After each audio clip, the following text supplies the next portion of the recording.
जय श्री गदाधर जय श्रीवास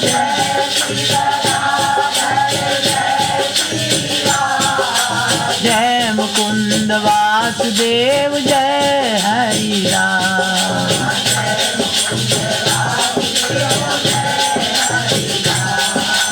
जय श्री कृष्ण चंद्र जय गौर चंदा जय श्री जय श्री अद्वैत चंद्र जय नित्यानंद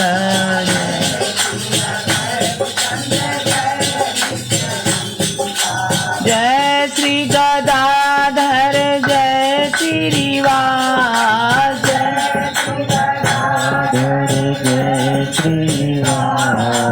जय मुकुंद वासुदेव जय हरि राम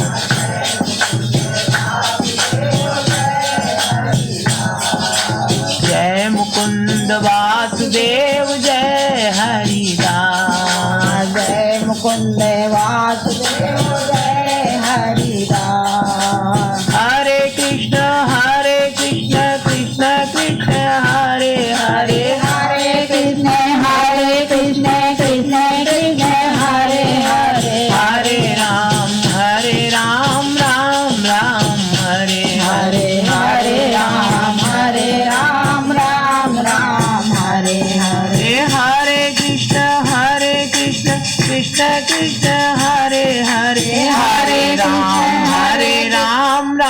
राम हरे हरे हरे कृष्ण कृष्ण कृष्ण हरे हरे हरे राम राम राम हरे हरे हरे कृष्ण कृष्ण कृष्ण हरे हरे राम राम राम हरे हरे हरे कृष्ण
महाप्रभु की जय हो।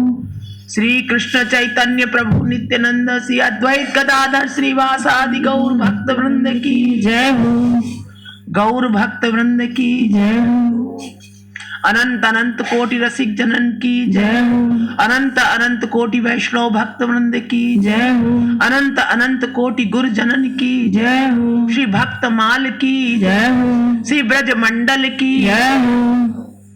यमुना रस रानी की जय हो। ब्रज रज रानी की जय हो। केशर महादेव की जय हो। रास मंडल की जय हो। श्री राधा राशेश्वरी की जय हो। अष्ट सकिन की जय हो। सहचरी मंडल की जय हो। बाल कृष्ण गोविंद की जय हो। गोप सखा वृंद की जय हो। गोपेश्वर महादेव की जय हो। श्री वृंदावन धाम की जय हो। गोवर्धन धाम की जय हो। राधा कुंड कृष्ण कुंड की जय हो। अनंत कोटि वैष्णव भक्त वृंद की जय हो। अनंत कोटि वैष्णव भक्त वृंद की जय हो। श्री भक्त माल की जय हो। श्रीमद् भागवत महापुराण की जय हो। योगेश्वर श्री कृष्ण चंद्र की जय हो। हरे कृष्ण हरे कृष्ण। बोलो सद्गुरुदेव भगवान की जय हो। सद्गुरुदेव भगवान की जय हो। मेरे गोपाल कृष्णम वंदे जगत गुरु अनन्यास चिंतयन्तो माम ये जना पर्युपास्ते तेषां युक्तानां योगक्षेमं वहाम्यहम्। हे मेरे गोपाल, न जप है न तप है न ज्ञान है न कर्म है न संयम है, अकारण करुणा वर लाल, आप दया करें प्रभु दया करें। सभी व्यक्त अव्यक्त समस्त संत ऋषि महात्मा भक्त रसिक वैष्णव सभी आकर अपना अपना आसन ग्रहण करें। हम सभी गौर भक्त वृंद सब कृपा करें हम पर। हे प्रभु दया करो, दीनानाथ दया करो। सभी के चरणों में हमारा प्रणाम वंदन। आज फिर भगवान की बहुत बड़ी कृपा है जो आज फिर हम सबको यह अवसर मिला कि भगवान के गुणानुवाद और भगवान का ये प्रेम अपने काड़पुटों से हम सब फिर से सुन पा रहे हैं। ये भगवान की बहुत बड़ी कृपा है जो एक एक सांस अभी बाकी है, अभी बाकी है, अभी ये शरीर है, अभी वक्त मिला, इस वक्त भी भगवान की बहुत बड़ी कृपा है। और सभी भक्तों से हमारी प्रार्थना है कि कल से ठीक 9 बजे सत्संग प्रारंभ हो जाएगा। धीरे धीरे फिर हम आधे घंटे और पहले जाएंगे 8:30 बजे। अभी 9 बजे, 10 दिन 15 दिन, उसके बाद फिर 8:30 फिर 8। गोविंद भगवान की। और 10 बजे सत्संग विराम लेगा।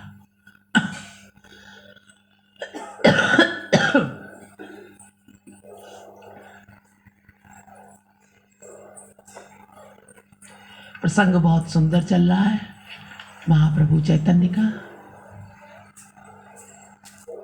श्याम सुंदर इस घोर कलिकाल में गौर रूप धारण करके आए हैं, कृष्ण भक्ति का प्रचार कर रहे हैं। राधा वियोग में है इसलिए गौरांग है, गोरा अंग है उनका श्री राधा रानी के वियोग में। श्री राधा रानी किस प्रकार कृष्ण भक्ति में निमग्न रहती, किस प्रकार कृष्ण प्रेम में निमग्न रहती हैं, ये उन्होंने जीव जीव को बताया। हर जीव श्री राधा है, चेतना, प्राण, आह्लादनी उनका अंश है।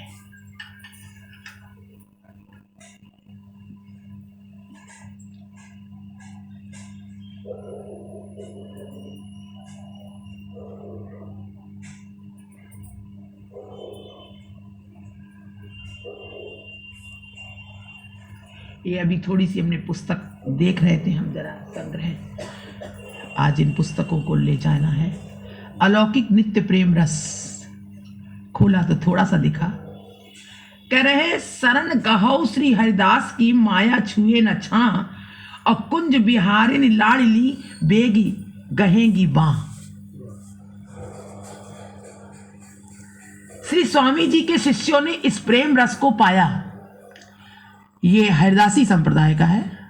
भाई देखो, हम तो संप्रदाय मुख से बोल देते हैं, हमारे लिए कोई संप्रदाय है नहीं, सब एक है। लेकिन ये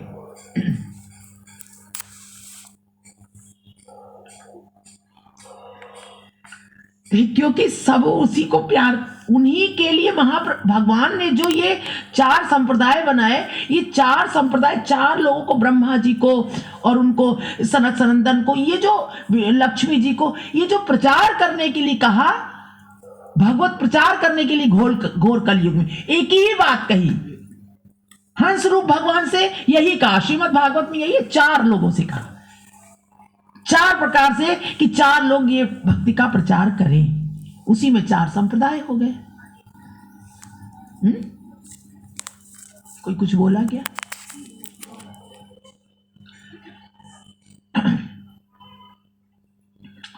कह रहे श्री स्वामी जी के शिष्यों ने इस प्रेम रस को पाया, गाया, गुनगाया, गाया गुनगुनाया।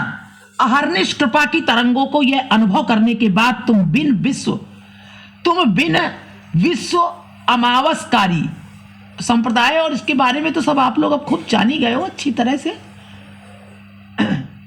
ऐसा अनुभव हो जाने के बाद हम मौन रहना ही बेहतर समझते हैं। लाडली लालजू की रस वर्षा से जुड़े रहें, उसमें सदा भीगते रहें। प्राणी मात्र का हृदय और क्या चाहता है, प्राणी मात्र का हृदय और क्या चाहता है। श्री गुरुदेव श्री बिहारिन देव जी ने बताया है कि अध्यात्म के इस स्तर तक के विकास के फल स्वरूप जीव श्यामा श्याम की जोड़ी के रस में डूबकर स्वयं रस रूप हो जाता है। ये आध्यात्म का ये स्तर बताया है। नीचे से जब वो आध्यात्मिक जीवन, ये जीवन भी एक आध्यात्मिक जीवन है और एक सांसारिक जीवन है। लेकिन हम करते क्या है, थोड़ा थोड़ा आध्यात्म, थोड़ा थोड़ा संसार, संसार ज्यादा आध्यात्म। इस बात का हमें पता नहीं है कि आध्यात्मिक जीवन क्या है और सांसारिक जीवन क्या है। इससे लेना देना नहीं। आप गृहस्थ में हैं, आप मठ में हैं, आप जंगल में हैं, कहां हैं, आप जीवन कैसा जी रहे हैं, आपका लक्ष्य क्या है, भगवत प्राप्ति कि आपका लक्ष्य है संसार के भोगों की प्राप्ति, भगवत प्राप्ति। लेकिन हम सब भोग चाहते हुए भगवत प्राप्ति चाहते हैं बस, क्योंकि हमारी इंद्रियां जो हैं वो बहुत प्रबल हैं। लेकिन हाँ, ये कठिन है, लेकिन असंभव नहीं है, असंभव नहीं है। कठिन इसलिए है कि बहुत समय से जीव भोगों में है, इसलिए इतना सरल नहीं है। लेकिन हाँ, भगवान ने कहा अभ्यास करने से धीरे धीरे, इसीलिए उसका आहार, उसका व्यवहार, आचरण, यह सब शुद्ध कहा। धीरे धीरे पहले तो इस शुद्धता को पकड़ो। क्या वस्त्र पहनने हैं, क्या भोजन करना है, कहां क्या बातचीत करनी है, किस विषय में हमको कहां जाना है, कहां नहीं जाना है, ये बिल्कुल जमीनी स्थिति है, बिल्कुल पहली स्थिति है ये। इसका बहुत कड़ाई से, संयम से, नियम से इसका पालन किया जाता है पहले, फिर अभ्यास हो जाता है। जब तक आप इसका पालन नहीं करेंगे तब तक आध्यात्मिक जीवन की शुरुआत भी नहीं हो सकती, ये ध्यान रखिए। वो अनुभूति ही नहीं होगी आपको। लगेगा वो कि हम तो भजन कर रहे हैं, वो सब शरीर से होगा, आत्मा से नहीं होगा। एक होता मन से और एक होता शरीर से। उस शरीर के तल पर सब होता रहता है और जीव धोखे में बना रहता है। इसीलिए दैन्यता नहीं आ पाती है। दैन्यता तभी आती है, दीनता, जो महाप्रभु ने जो इसका जो स्तंभ बताया है, जो आधार बताया है कि वैष्णव के लिए कि भजन की स्थिति कब बनती, कब वो भजन लायक होता है।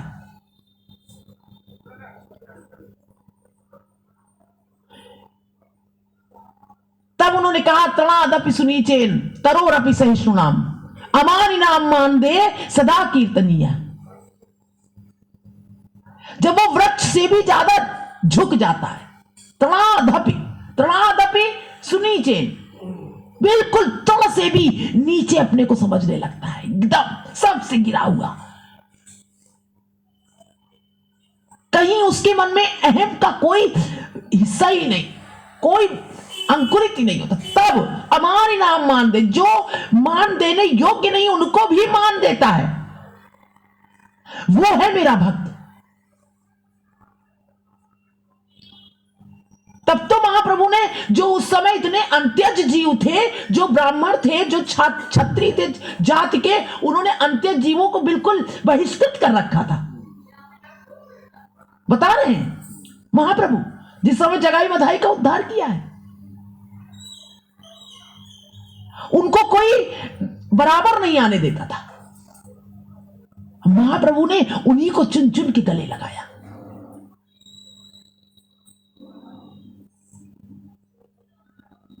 घोर से घोर अपराध करने वालों को दंड दिया। अरे 20 वर्ष दंड भोगा है जीवों ने, प्रायश्चित जब किया उन्होंने,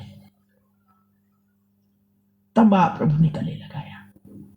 अपने आप प्रभु करते हैं, जब तक प्रायश्चित की अग्नि में जीव नहीं जलेगा। अब देखिए जगाई मधाई कितना प्रायश्चित की अग्नि में जल रहे हैं, बुरी तरह से, क्या दशा हो रही है उनकी। तो ये जीव जो है ना, जब तक अहम नहीं जाता तब तक भक्ति का अंकुर भी नहीं फूटता। और ये बहुत मुश्किल है कठिन, लेकिन हाँ, ऐसी भक्ति मिलती नहीं है, इतनी आसान नहीं है भक्ति। लेकिन हाँ, आसान भी है, महापुरुषों ने इसीलिए कहा आसान भी है। आसान कब है? जब अपना, वो कह रहे हैं कि कोई अस्तित्व विहीन हो जाए, मैं कुछ नहीं हुआ। अब जगाई मधाई क्या कर रहे हैं? चरण पकड़ रहे हैं, कह रहे हैं आज जो नदिया का राजा था, जो किसी की सुनता नहीं था, आज वो भूमिगत है, लौट रहा है। और प्रभु की कृपा देखो उस पर कैसी हो गई। धन्य है वो मधाई। हम सब तो मधाई की तरह भी नहीं हो सकते, नहीं हो सकते बेटा, अहम नहीं जाता। हम तो कहते धन्य हो मधाई, जिस पर दृष्टि पड़ी प्रभु की।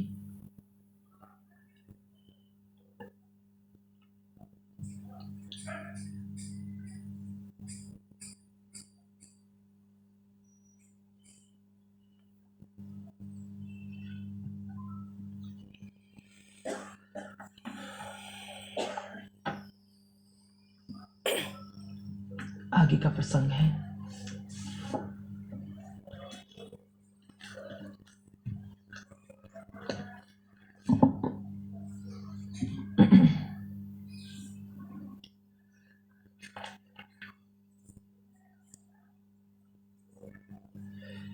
देखिए मधाई की स्थिति। मधाई विचार किए बिना बालक, वृद्ध, नर, नारी, चांडाल, ब्राह्मण प्रत्येक के पैरों में पड़कर इस प्रकार रुदन करने लगे। ब्राह्मण हो, नर हो, नारी हो, चांडाल हो, कोई भी हो, सबके चरण। अब वो ये नहीं देख रहे कि ये कौन है, मैं तो इससे श्रेष्ठ हूं, इसके चरणों पे क्यों पढ़ूं, इसके चरणों पे क्यों पढ़ूं। किसी के गुण अवगुण कुछ देख ही नहीं रहे, सब कुछ अपने ही अवगुण, अपने ही अवगुण। और सदा से देखिए पूरा भक्तमान इसी से भरा पड़ा है, इतिहास है ये। भगवान ने जिसको अपनाया है उसने उसी को अपनाया है, जिसने जो तड़वत हो गया है। इतिहास है पूरा ये है। दुर्वासा ऋषि, इतने बड़े बड़े संत, इतने बड़े बड़े ऋषि मुनि, हम सब की कहां गिनती उसमें। कहीं जरा भी किसी ने अपना अस्तित्व देखा, भगवान ने उसको ठुकरा दिया तुरंत। क्यों? क्योंकि जीव तो उन्हीं का अंश है ना, और हम सब अपना एक कर्तापन समझते हैं। लेकिन यही तो खत्म करना है, इसीलिए तो भगवान ने प्रेमा अवतार धारण किया है। कैसे कल्याण होगा? कह रहे चांडाल ब्राह्मण प्रत्येक के पैरों में पड़कर इस प्रकार रोदन करने लगे। नदिया के राजा की यह दशा देखकर, अब ये नदिया का राजा था ना ये मदाई, उसकी यह दशा देखकर सबने मदाई को क्षमा कर दिया। केवल यही नहीं, जिसने भी मदाई की अवस्था देखी वही रोने लगा। जिसने देखा कि ये आज ये दहाड़ता था, सबको अहम से चलता था, आज इसकी ये दशा, सब रो रहे हैं उसकी उस दशा को देख करके। इस प्रकार मदाई के द्वारा लोगों का मन निर्मल और नगर में हर नाम प्रचार होने लगा। मदाई के द्वारा लोगों का मन निर्मल होने लगा। प्रभु की कृपा देखी, उसके द्वारा लोगों का मन निर्मल होने लगा, यानी लोगों के अंदर जो अहम था वो खत्म होने लगा। जब ये राजा था, जब इनके ये हाल है तो हमारे क्या होंगे? इसलिए जो है राजा आज भगवान की कृपा पाकर धूल में लौट रहा है, और हम तो एक साधारण व्यक्ति होकर के इतना अहम कर रहे हैं। तो निर्मल होने लगे मन, और कि मतलब भगवान की कृपा से क्या दशा हो जाती है जीव की, लोगों के मन निर्मल हो गए और हर नाम प्रचार होने लगा। मदाई श्रीवास के घर भोजन नहीं करते। श्री नित्यानंद आज्ञा दे रहे, फिर भी मदाई अन्न ग्रहण नहीं कर पा रहे, केवल रो रहे हैं। श्रीवास के यहां भोजन नहीं कर पा रहे। अंत में श्री नित्यानंद ने श्री गौरांग को संवाद दिया और वे स्वयं आए।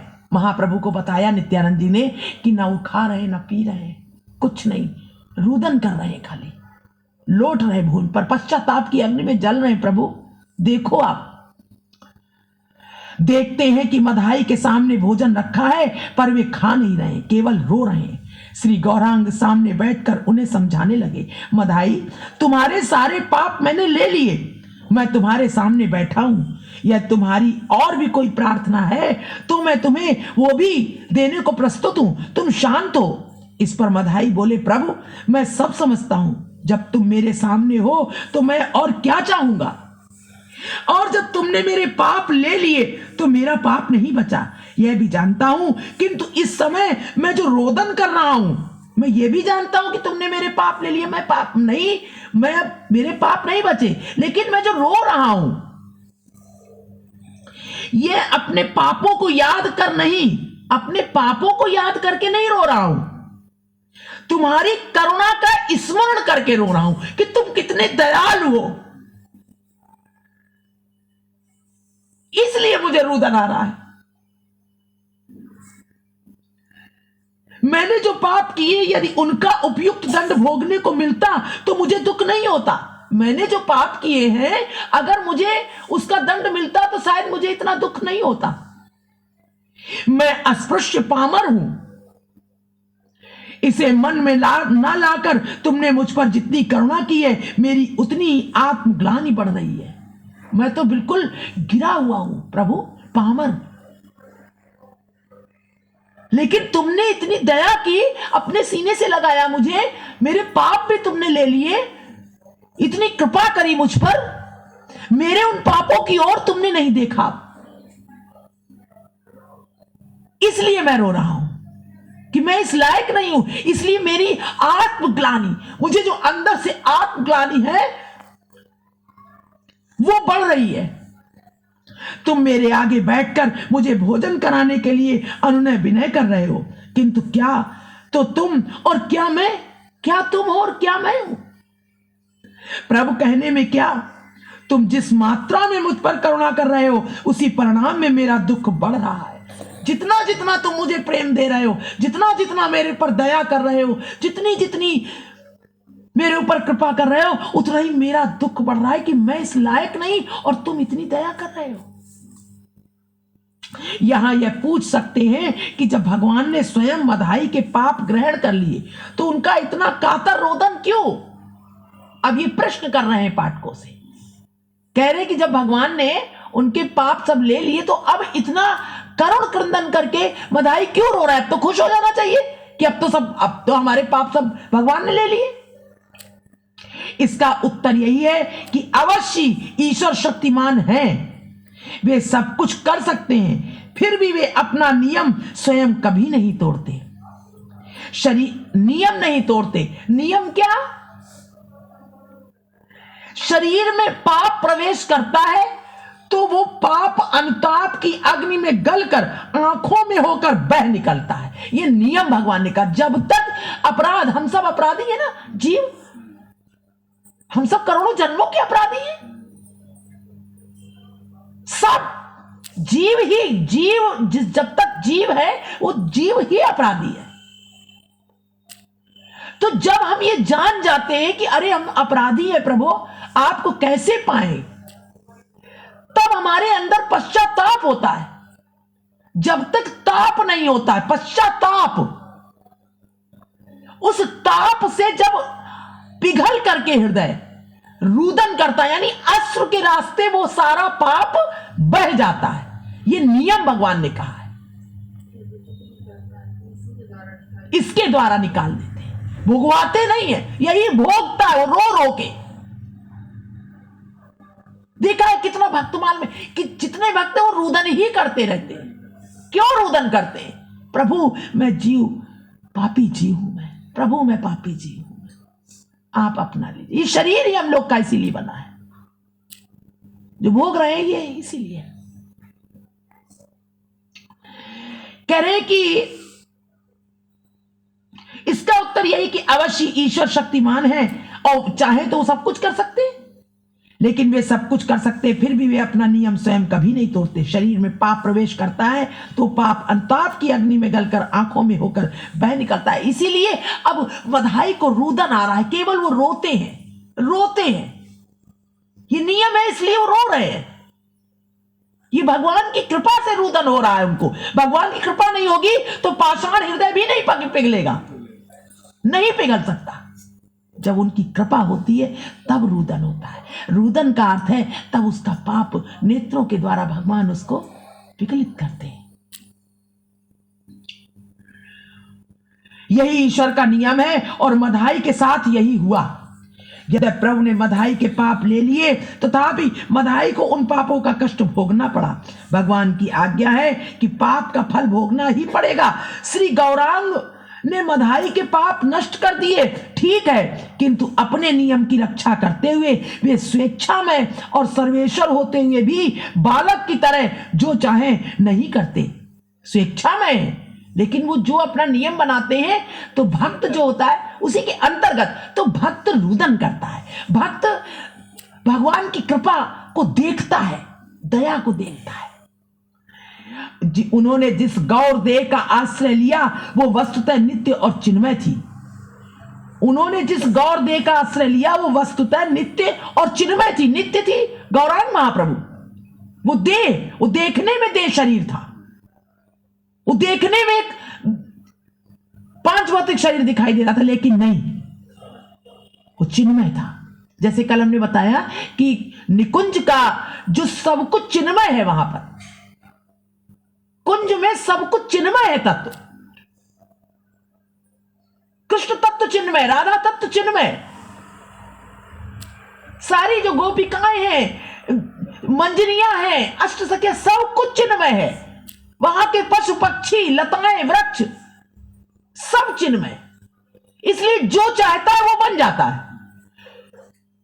प्रेममय जगत है वो, जो चाहते हैं भगवान वो बन जाते हैं। वो भगवान को कोयल की कुहुक सुनने की इच्छा है बसंत ऋतु की, तो वही सारी गोपिकाएं कह रही हैं हम सब बसंत ऋतु बन जाती हैं। कोई कोयल होकर कोहकने लगती है, कोई मोर बनकर नृत्य करके श्याम सुंदर को रिझाती है, कोई पायल की घुंघरू बन जाती है, नृत्य करने लगती है। वो सब चिन्मय है।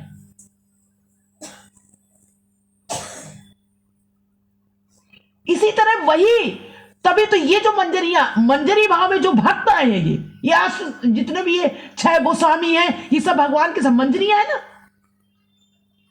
रूप गोस्वामी, ये सब जितनी, सनातन गोस्वामी, लवंग, मंजरी का स्वरूप बताया, नित्य सेवा में रहती है। और देखो यहां शरीर प्राप्त करके या गोस्वामी का रूप धारण किया, तो ये जो इनका भाव है हर समय चिन्मय तत्व। तो भक्त सदा चिन्मय तत्व होता है वो। अब उसकी जो भोग है, जो उसकी आत्मा है, अब तो वो उसके द्वारा उसका कार्य होता है। वो सोता है, उठता है, खाता पीता है। अब वो जीव नहीं है, अब उसका जितना भी कार्य हो रहा है वो सब भगवती आज्ञा से हो रहा है, भगवान की ही स्वतः कर रहा है उसका सब कार्य। ऐसी दशा हो जाती है।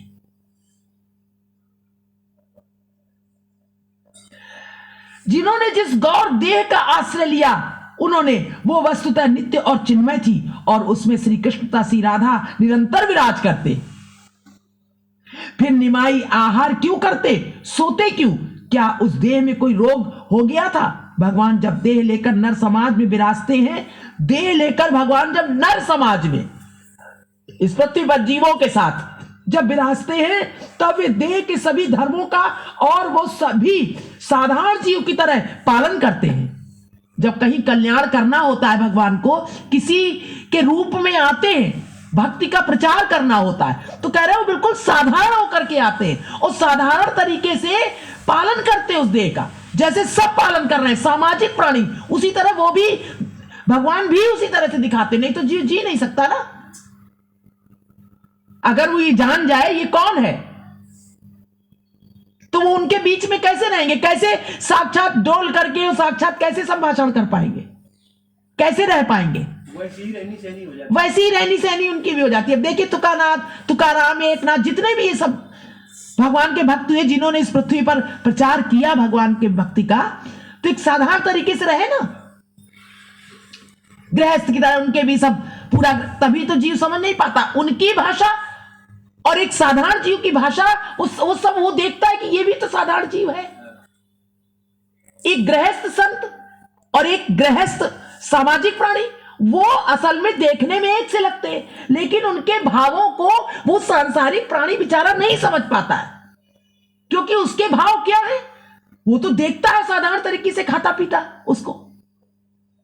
अगर ऐसा ना होता क्यों उनकी बार बार कंधे में चढ़ के टिक टिक करते, देखिए साधारण तरीके से भगवान रह रहे।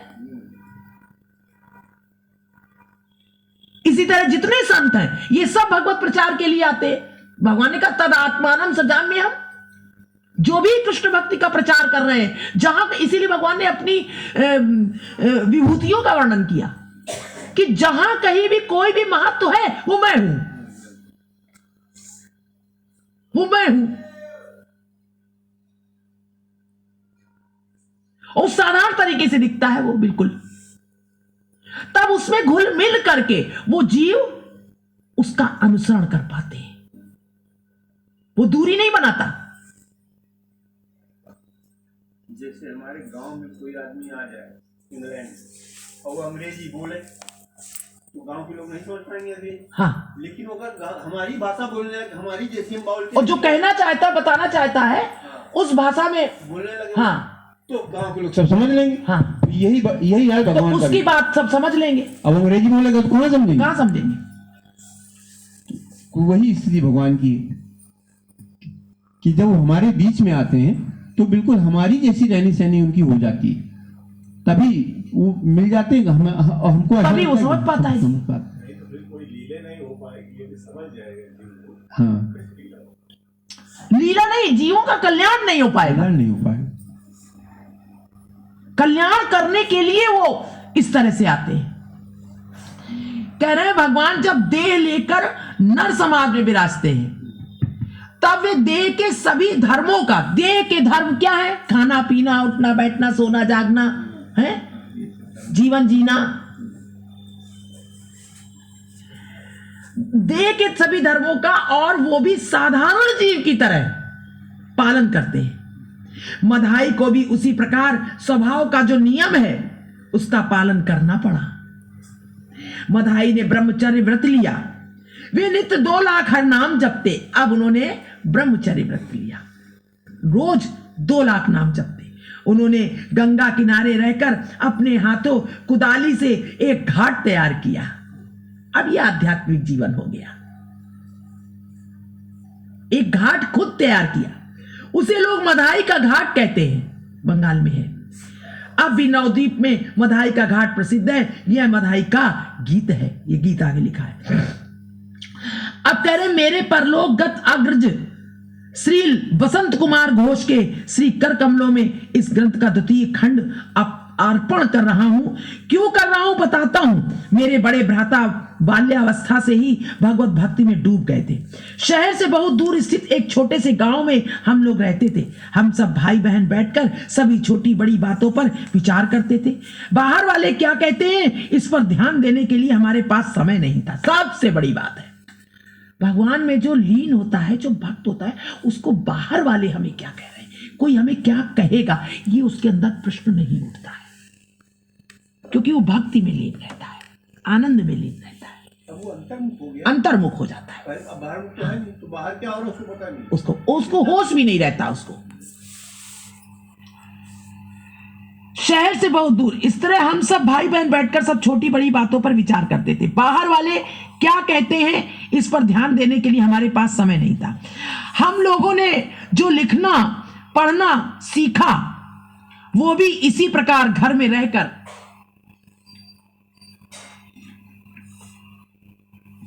उस समय मेरी आयु 13 वर्ष की थी और भाई साहब की 18। उसी समय उन्होंने एक दिन बातों ही बातों में मुझसे कहा, भगवान के अवतार में विश्वास बड़े भाग्य से होता है। उन्होंने कहा भगवान के अवतार में विश्वास बड़े भाग्य से होता है। यदि कभी किसी अवतार में विश्वास कर पाया तो नदिया के गौरांग के शरणागत होऊंगा। अगर किसी अवतार में विश्वास किया तो नदिया के जो गौरांग हैं उनके शरण होऊंगा मैं। मैंने पूछा वे कौन हैं? भाई साहब ने कहा तुमने नहीं सुना, जैसे ईसाइयों के ईसा मसीह हैं वैसे ही हमारे नवदीप के निमाई हैं। दोनों में अनेक समानताएं हैं। मैंने एक चित्र नदिया के निमाई का देखा था, लेकिन उनके विषय में ठीक से जानता नहीं था। ईसा मसीह के विषय में बहुत कुछ जानता था। लूक के द्वारा लिखित सुसमाचार नामक ईसाइयों का बंगला ग्रंथ पढ़ा था और भाई साहब के मुख से भी यीशु की अनेक बातें सुनी थी। मैंने कहा जीसस क्राइस्ट ने अनेक अलौकिक कार्य किए थे, क्या नदिया के निमाई ने भी ऐसे कुछ अलौकिक कार्य किए थे? भाई साहब ने कहा अद्भुत कार्य किए बिना क्या लोग ईश्वर प्रेरित मानकर सम्मान करते हैं? अलौकिक जब तक कोई कार्य नहीं है ऐसा मानकर क्या कोई सम्मान करता है? जब तक उसका कोई ना कोई अलौकिक कार्य होता है तब जीव सम्मान करता है। ईसा मसीह और निमाई के कार्यों पर विचार करने से स्पष्ट होता है कि भगवान का अवतार कार्य सत्य है। कारण यदि अवतार कार्य कल्पित होता तो पृथ्वी के दोनों स्थानों पर दो जातियों में दो कालों में ठीक एक जैसी घटनाएं घटित ना होती। इसके पश्चात दादा ने एक अद्भुत बात कही, अर्थात यदि मैं कभी अवतार मान पाया तो मुझे बड़ा आराम मिलेगा। मैंने प्रश्न किया, दादा ईसा को ना मानकर आप श्री गौरांग को क्यों मानेंगे? उन्होंने कहा भगवान के कार्य में ना तो कोई भूल है ना कोई जटिलता। जिस देश में जो पीड़ा है उस देश में वे उसकी औषधि दिया करते हैं। जहां जो पीड़ा है, जैसा मरीज है वैसी दवा है, वैसी दवा है। ये है उनका पहचानना। सर्प की औषधि सर्प के देश में ही मिलेगी। यदि वे दो देशों में अवतीर्ण होते हैं तो स्वाभाविक रूप से यहूदियों के देश के लोगों को ईसा को मानना चाहिए, किंतु हम बंगाली या भारतवासी हैं, हमें गौरांग को मानना होगा। यानी यीशु भी वही है, यानी एक ही परम तत्व है। अगर वो वहां है तो यीशु को, और हम बंगाल में हैं तो हम गौरांग को। हाँ, अवतार में विश्वास भाग्य से होता है। मैंने इसका अर्थ जानना चाहा कि अवतार में विश्वास बड़े भाग्य से होता है। इसका अर्थ क्या है? भाई साहब कह रहे हैं, कह रहे दादा ने कहा शिशिर हम रोते क्यों घूमते हैं? कहा हम रोते क्यों घूमते हैं? जानते हो, हम सब मानो पितृहीन बालक हैं। जिसके पिता नहीं होता, हम सब वैसे बालक हैं जो रोते घूम रहे हैं। विपत्ति के समुद्र में डूबकर हाहाकार करते रहते हैं। जब विपदा आती है संसार में तो हम सब रोने लगते हैं ना, हाय ये परेशानी आ गई, हाय ये परेशानी आ गई, ये विपत्ति पड़ गई। हाहाकार करते रहते हैं, ईश्वर को पुकारते हैं, किंतु वे सुनते हैं या नहीं ये नहीं जानते। वे सुनते हैं, यदि ये जान ले तो दुख कम हो जाता है। ऐसा ही है ना। और यदि यह भी जान ले कि वे केवल सुनते ही नहीं बल्कि उनके हृदय में हमारे प्रति प्रचुर स्नेह और ममता भी है, तो दुख का लेश मात्र भी नहीं रहता। अगर ये जान ले कि सुनते ही नहीं है, हमारे दुख का उनके अंदर बहुत कष्ट है, किसको इतना दुख मिल रहा है, तो हमारा दुख बिल्कुल रहे ही ना, खत्म हो जाए। अवतार का अर्थ यही है कि हमारे दुख से कातर होकर स्वयं हमारे बीच आते हैं। बोलो गोविंद भगवान की। हमारे दुख से दुखी होकर हमारे बीच में आते हैं, या अपने किसी निज जन को भेज देते हैं, अपने किसी निज जन को भेज देते हैं कि उसे ले आओ। इसीलिए अवतार में विश्वास होने से यह भी विश्वास हो जाएगा कि भगवान अति निज जन है। इसीलिए अवतार वो हमारे बीच में बिल्कुल साधारण जीव की तरह रहते हैं और हमें बुलाते हैं अपने पास, ये हमें विश्वास हो जाएगा। हमारे दुख से अति कातर हैं, बहुत दुखी है हमारे दुख से। जिसको इस प्रकार दृढ़ विश्वास हो जाए उसे दुख कहां रहेगा। दुख होगा भी तो उसे अनायास सहन कर लेगा, दुख है भी उसे तो वो सहन कर जाएगा। अरे हमारे बीच तो प्रभु है, प्रभु हमारे अपराधों को सब क्षमा करते हैं, कर रहे हैं। ये बातें लगभग 40 वर्ष पूर्व की हैं। सोच सकते हैं कि दादा ने ये सब बड़ी बड़ी बातें किस प्रकार सीख ली, किंतु वे बाल्यावस्था से ही पंडित थे, ज्ञानी थे बचपन से। वे जब 18 वर्ष के थे तभी अंग्रेजी के महापंडित हो गए थे, संस्कृत सीख ली थी, गणित पूरा कर लिया था, स्टुअर्ट मिल की पुस्तक की टिप्पणी लिखती थी, केमिस्ट्री फिजिक्स आदि यूरोप के विज्ञान शास्त्रों का मनोयोग से अध्ययन कर रहे थे और नाना प्रकार के यंत्र लाकर प्रयोग करते थे। उनकी मानसिक शक्ति की क्या कहूं, वे 10 अंकों की संख्या का 10 अंकों की संख्या के साथ मन ही मन गुणा कर सकते थे। केमिस्ट्री का समुचित अध्ययन करने के लिए फ्रेंच सीखी, तत्पश्चात फारसी पर भी अधिकार कर लिया। मैं अपने दादा की भगवान के समान भक्ति करता, उनके संतोष के लिए 100 बार प्राण दे सकता था। जैसे मिट्टी से मूर्ति बनाते हैं उसी प्रकार उन्होंने मुझे गढ़ा था, अच्छा ही गढ़ा था, लेकिन छोटी उम्र में ही मुझे संसार स्रोत में डुबाकर वे परलोक चले गए।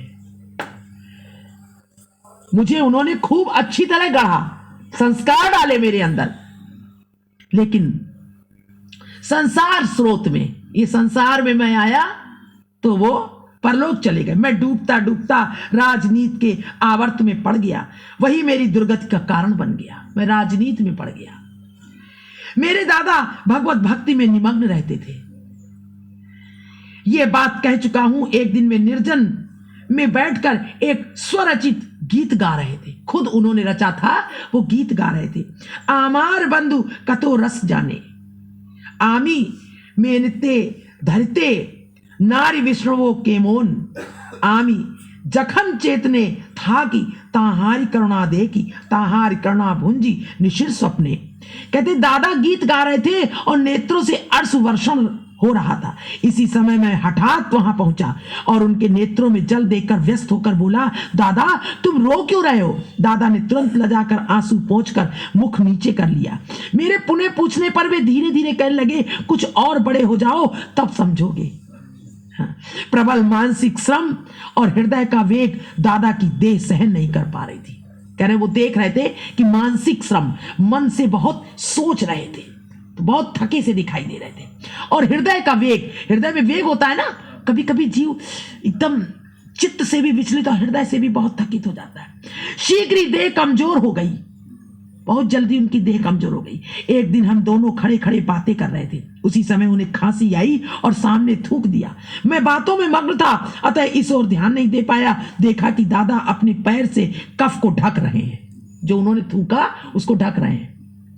तब मेरी समझ में आया कि दादा उसे मुझसे छिपाने की कोशिश कर रहे हैं। मैंने तुरंत बैठकर उनका पैर पकड़कर कहा, पैर हटाओ, मैं कफ देखूंगा। दादा ने पैर हटा लिया। मेरी समझ में आ गया कि असल बात क्या है। साथ ही साथ मुझे संसार अंधकार से भरा दिखाई देने लगा।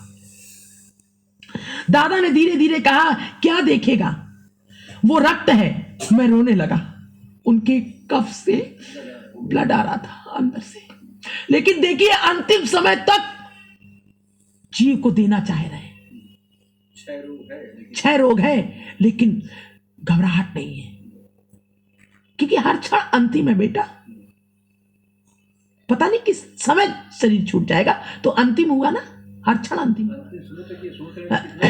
कितना ज्यादा से ज्यादा दे दूं। कह रहे हैं कि वो रक्त है, क्या देखेगा, वो रक्त है। मैं रोने लगा। तब दादा ने बैठकर कहा, छी रोते क्यों, मैं पहले आया था पहले जाऊंगा, पहले आया था पहले जाऊंगा। फिर धीरे धीरे बोले, शिशिर देह का कष्ट अब मुझसे सहन नहीं हो रहा है। फिर रोते रोते कहा कि अब देह में जो कष्ट है अब सहन नहीं हो रहा है। इससे मुझे स्वयं को कोई दुख नहीं, पर सोचता हूं कि तुझको बड़ा दुख होगा। मुझे तो कोई दुख नहीं है, लेकिन मैं ये जानता हूं कि मेरे ना रहने पर तुझे बहुत दुख होगा। बात ठीक थी, उनसे वियोग बहुत समय पहले हुआ था, लेकिन विरह ज्वाला अभी भी वैसी ही बनी हुई है। अब वो तो चले गए, लेकिन कह रहे बात उन्होंने बिल्कुल सही कही थी। आज भी मैं याद कर रहा हूं तो मुझे वैसी ही विरह की ज्वाला हो रही है। ऐसे लग रहा है अभी अभी मुझसे विरह हुआ होगा। कह रहे बात वो सही कह रहे थे उस समय। अब भी मैं जब भगवान की पूजा करने बैठता हूं तो प्रभु को नहीं देख पाता, उनके स्थान पर दादा ही दिखाई देते। गुरु है ना उनके, प्रभु नहीं दिखाई देते, प्रभु के स्थान पर मुझे दादा दिखाई देते। मेरे वही अग्रज शील पसंत कुमार अग्रज यानी बड़े भाई, यदि वे इस जगत में रहते तो वे ही इस ग्रंथ को लिखते। मुझे यह गुरुतर भार वहन नहीं करना पड़ता। मैं अपने इस परिश्रम के धन द्वितीय खंड को उनके श्री कर कमलों में अर्पित कर रहा हूं। ये उन्होंने ये अपनी बात कही है, ये जानना बहुत जरूरी है। श्री गौरांग ने नवद्वीप में जीवों को पहले भक्ति धर्म की फिर प्रेम धर्म की शिक्षा दी। पहले भक्ति धर्म की फिर प्रेम धर्म की। पहले भक्ति सिखाया कृष्ण भक्ति, फिर प्रेम सिखाया कि प्रेम किसे कहते हैं। हर जीव से प्रेम करो चाहे कोई कैसा हो। इस ग्रंथ के प्रथम खंड में और द्वितीय खंड के कुछ अध्यायों तक मुख्य रूप से भक्ति की बात लिखी गई। महाजनों ने प्रभु की लीला के इस भक्ति अंग की चर्चा विस्तार से की है। अतः मैंने प्रथम खंड और द्वितीय खंड के कुछ अध्यायों में भक्ति धर्म की बात कुछ संक्षेप में लिखी है। मैंने अनुभव किया कि यदि महाप्रभु की प्रत्येक लीला प्रस्फुटित की जाए तो इस ग्रंथ को पूरा करने में बहुत समय लगेगा और मुझमें इतनी शक्ति भी नहीं। इसीलिए भक्ति कांड संक्षेप में लिखकर प्रेम कांड का विस्तार से वर्णन करने की चेष्टा की है। प्रेम जगत में सार और कोई सार नहीं। भक्ति को संक्षेप में कर दिया मैंने और प्रेम को बढ़ा दिया। उस प्रेम हिल्लोल का मेरा यथासाध्य वर्णन पाठकगण द्वितीय खंड के कुछ अध्यायों के पश्चात पढ़ पाएंगे। जीवगण उस तरंग में संतगण संतरण करें, यही मेरी वासना है। हाँ, मेरी करबद्ध प्रार्थना है कि पाठक एक बार में अधिक ना पढ़ें, क्योंकि भोजन की एक सीमा होती है। एक बार में, अब ये नहीं कि वो कई अध्याय पढ़ते चले जा रहे हैं। हम कहते हैं ना थोड़ा सा पढ़ते फिर कहते हैं अब इसकी व्याख्या तो 5 दिन भी करी जाए तो भी बढ़िया है। तो वो ये अनुनय विनय कर रहे हैं कि जो पाठक गण उसको, क्योंकि भोजन सीमित कर, अगर ज्यादा कर लेंगे तो क्या होगा, अपच हो जाएगी। समझ में नहीं आए। मेरी करबद्ध प्रार्थना है कि पाठक एक बार में अधिक ना पढ़ें, क्योंकि भोजन की एक सीमा होती है, उसी प्रकार रसास्वादन की भी एक सीमा है। देखिए ना, आप एक प्रकरण जब रस आता है तो लगता है अब आगे कुछ नहीं, आज मौन हो जाओ, यही मौन हो जाओ। एक ही बार में अधिक आस्वादन करने से आस्वादन की शक्ति कम हो जाती है। माधुर्य भजन में 3 अवस्थाएं होती हैं, पूर्व राग, मिलन और विरह। इनमें अंतिम भाव ही सर्वश्रेष्ठ होता है, क्योंकि विरह में पूर्व राग और मिलन सुख दोनों ही निहित हैं। श्री निमाई ने इन सभी रसों का स्वयं आस्वादन कर जीवों को आस्वादन कराया है। मैंने इन सभी रसों का यथासाध्य वर्णन किया अवश्य है, किंतु उससे मेरा मन नहीं भरा। संभवतः इन सभी रसों का भाषा के द्वारा समुचित रूप से वर्णन करना असंभव है या मेरी शक्ति के बाहर है। जो भी हो, मेरा यह दुख सदैव बना रहेगा कि मैंने जिस रस का आस्वादन हृदय में किया उसका एक कण भी अपने कृपा परायण पाठकों को इस ग्रंथ में उपलब्ध नहीं करा पाया। फिर भी गलन कृतवास होकर मेरा यही निवेदन है कि जैसे बिना शिक्षा के काखा भी समझ में नहीं आते, उसी प्रकार वे भी रस बिना भजन साधन के केवल ग्रंथ पाठ करके कभी संभव नहीं होते। थोड़ा सा साधन भजन कीजिए, वही जो कल हम कह रहे थे, अनुभव नहीं होगा। थोड़ा सा साधन भजन कीजिए, नेत्रों का पर्दा स्वतः टूट जाएगा। तब प्रथम खंड में बलराम दास ने जिस शीतल निकुंज कानन की बात कही उसे देख पाएंगे। बोलो गोविंद भगवान की। आज यही विराम लेते हैं। कल का प्रसंग मंगलाचरण से शुरू होगा और ये प्रेम भक्ति की चर्चा है, बहुत सुंदर है। आज यही विराम लेते हैं। बोलो गोविंद भगवान की। जय राधे राधे, जय श्री राधे, जय कृष्णा कृष्णा, जय कृष्णा जय श्री कृष्ण। श्यामा गौरी नित्य किशोरी, प्रियतम चोरी श्री राधे। रसिक रसीलो चैन छबीलो, उन्हें गर्मीलो श्री कृष्णा। रस बिहारी रस विस्तारी, धारिण श्री राधे। नव नव रंगी नवमुखी भंगी, श्याम सुवंगे श्री कृष्णा। प्राण प्यारी रूप उजारी, अति सुकुमारी श्री राधे। वन मनोहर महामोहित, सुंदर वर सर श्री कृष्ण। शोभा तेरी मोहामेनी, कोकिल बेनी श्री राधे। नीरत बंता संता, श्री भगवंता श्री कृष्ण। वंदावदनी कुंदावदनी, शोभा सदनी श्री राधे।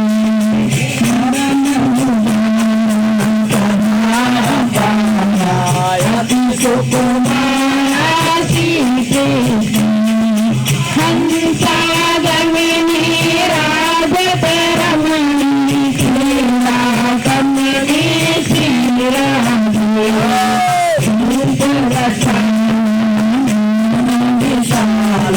परम कृपाला श्री कृष्ण। कंचन वेली रति रस वेली, अति बेली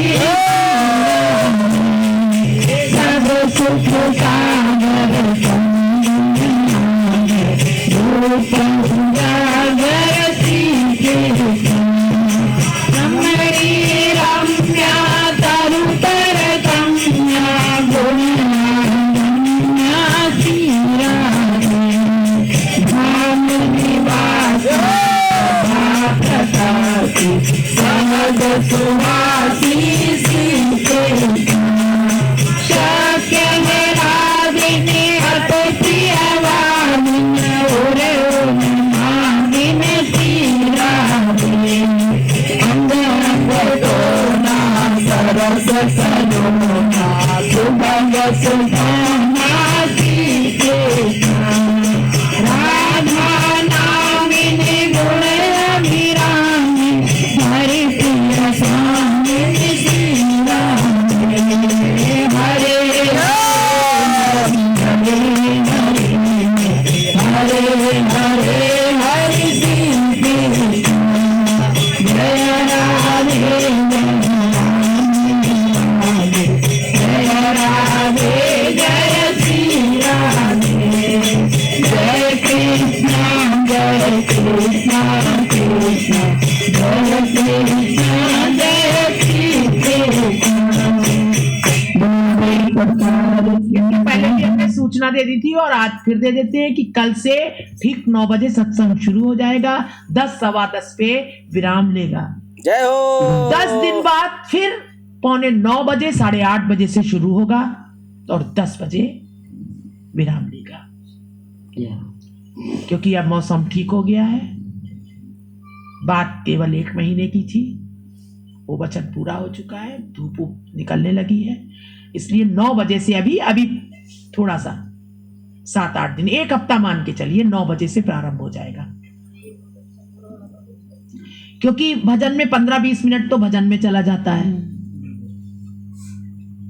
कोशिश तो यही करेंगे कि 8:45 पे ही आ जाएं। अगर मौसम सही रहा तो इसी हफ्ते ही 8:45 पे आ जाएं। 15 मिनट भजन तो 9 बजे से कम 8:45 तो 9 सवा 9 से शुरू हो जाएगी हम लोगों की भगवान की चर्चा। जय हो, जय 10 हो, सवा जय 10 हो, तक। जय हो।